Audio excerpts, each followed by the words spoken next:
संजय राउत जी, आपने मुझे कहा कि मैं एक हरामखोर लड़की हूं।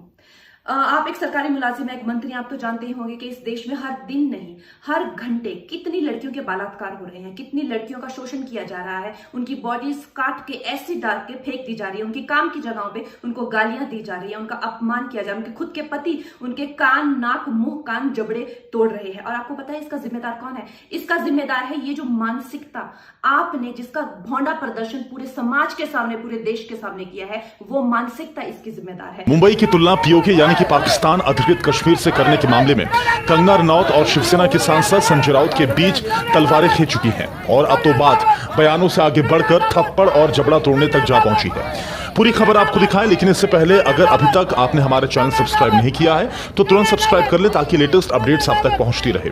दरअसल पहले मुंबई की तुलना पीओके और फिर कंगना को धमकी से लेकर बाप तक की बयानबाजी से आगे बढ़कर अब अभिनेत्री कंगना रनौत ने शिवसेना को खुली चुनौती दे दी है और साफ कह दिया है कि मैं 9 सितंबर को मुंबई आ रही हूं, देखती हूं कि कौन मेरा जबड़ा तोड़ता है, मैं इसके लिए तैयार हूं।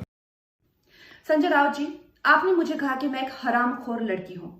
आप एक सरकारी मुलाजिम हैं, एक मंत्री, आप तो जानते ही होंगे कि इस देश में हर दिन नहीं, हर घंटे कितनी लड़कियों के बलात्कार हो रहे हैं, कितनी लड़कियों का शोषण किया जा रहा है, उनकी बॉडीज काट के एसिड डाल के फेंक दी जा रही है, उनकी काम की जगहों पे उनको गालियां दी जा रही है, उनका अपमान किया जा रहा है, उनके खुद के पति उनके कान, नाक, मुंह, कान, जबड़े तोड़ रहे हैं। और आपको पता है इसका जिम्मेदार कौन है? इसका जिम्मेदार है ये जो मानसिकता आपने, जिसका भौंडा प्रदर्शन पूरे समाज के सामने, पूरे देश के सामने किया है, वो मानसिकता इसकी जिम्मेदार है। और इस देश की बेटियां आपको माफ नहीं करेगी संजय जी। आपने उन सब महिलाओं का शोषण करने वालों को सशक्तिकरण किया है, इस देश की बेटियां आपको माफ नहीं करेंगी। जब आमिर खान जी ने कहा था मुझे इस देश में डर लगता है, तब उनको किसी ने हरामखोर नहीं कहा, या जब नसीरुद्दीन शाह जी ने कहा था तब उनको किसी ने हरामखोर नहीं कहा। जो मुंबई पुलिस की मैं तारीफ करते हुए नहीं थकती थी, आप देख लीजिए मेरे पुराने कोई भी इंटरव्यूज, आज जब वो पालघर की लिंचिंग में साधुओं को के सामने वो कुछ नहीं करते हैं, खड़े रहते हैं, या एक लाचार बाप जैसे कि सुशांत के पिताजी उनकी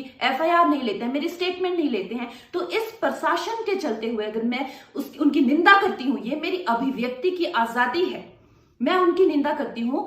संजय जी, मैं आपकी निंदा करती हूं, आप महाराष्ट्र नहीं हैं, आप ये नहीं कह सकते कि मैंने महाराष्ट्र की निंदा की। और संजय जी, मैं 9 सितंबर को आ रही हूं, आपके लोग कह रहे हैं कि आप लोग मेरा जबड़ा तोड़ देंगे, आप लोग मुझे मार डालेंगे। आप लोग मुझे मारिए, क्यों? क्योंकि इस देश की जो मिट्टी है वो ऐसे ही खून से सींच कर इस देश की जो गरिमा है और अस्मिता के लिए न जाने कितने लोगों ने अपनी जान दी है। और हम भी देंगे संजय जी, हम भी देंगे, क्योंकि हमको भी वो कर्ज निभाना है। मिलते हैं 9 सितंबर को। जय हिंद, जय महाराष्ट्र। इससे पहले शिवसेना के सांसद संजय राउत ने मीडिया से बात करते हुए आज ही एक और बयान दिया और कहा कि अगर कंगना रनौत महाराष्ट्र से माफी मांगती है तो मैं अपने बयानों पर माफी के लिए सोचूंगा। और साथ ही संजय राउत ने कंगना को चैलेंज भी किया कि क्या कंगना में पीओके वाली बात गुजरात के अहमदाबाद के लिए कहने की हिम्मत है। हालांकि कंगना ने 9 सितंबर को मुंबई पहुंचने से पहले सुरक्षा की मांग भी की है, लेकिन वो मुंबई पुलिस से सुरक्षा नहीं चाहती। अब देखना होगा कि कंगना क्या 9 सितंबर को मुंबई में कदम रखती हैं और शिवसेना का उस वक्त क्या रुख रहता है। लेटेस्ट अपडेट्स के लिए तुरंत सब्सक्राइब करें न्यूज़ इन शॉर्ट।